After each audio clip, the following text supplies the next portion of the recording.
Welcome to another edition of Hours and Minutes, where we take hours of information and condense it into just a few palatable minutes. With me today, I have BUI's Chief Underwriter, Chris Hooper.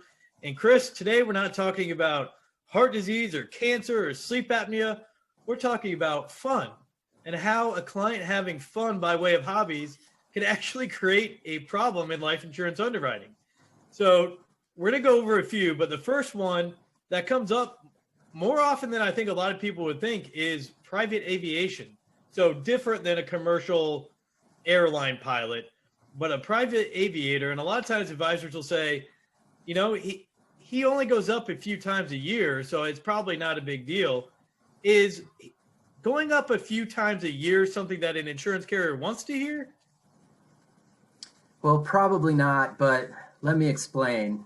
When it comes to avocational underwriting, it's usually a balance between experience and exposure. So when you're looking at private aviation, from an experience standpoint, a pilot has to obtain a certain level of experience before accident risk stabilizes. But from an exposure standpoint, you would think, yeah, he only goes up a few times a year, or he doesn't go up at all most years, would be viewed as a low exposure. They actually like to see a middle ground, generally speaking. So enough amount of hours per year to remain proficient in the skill, but not too many hours per year that the exposure itself increases the risk. Right. So what's the ideal scenario then? An ideal scenario would be a generally healthy person that has a high level of experience. So let's say over 500 solo hours, has a significant amount of experience in the aircraft that he or she is flying right now, over 200 hours, has extensive certifications, and the aircraft is standard fixed wing, not experimental or kit built or ultralight. The aviation is occurring inside of the USA, not over treacherous land or large bodies of water. And the amount or the exposure is limited to that middle ground, let's say 50 to 150 hours per year. And those sort of folks that fall into that profile or close can often obtain best class rates. And so essentially the aviation is no additional risk from the view of several carriers. Best class rates and potentially without an exclusion for the aviation? Yes, exactly. Nice. Okay. Well, let's move to scuba diving. So another fun thing people like to do, particularly while on vacation, seems pretty harmless. And yet when people see that on the application, it's like, well, why are they asking me about if I go scuba diving when I'm on vacation? What is the concern for the insurance carriers in that perspective? Yeah, well, it's as you know, scuba diving is a very popular activity. And the good news is that the vast majority of people that engage in scuba diving, their level of experience and exposure is viewed as low risk by many carriers.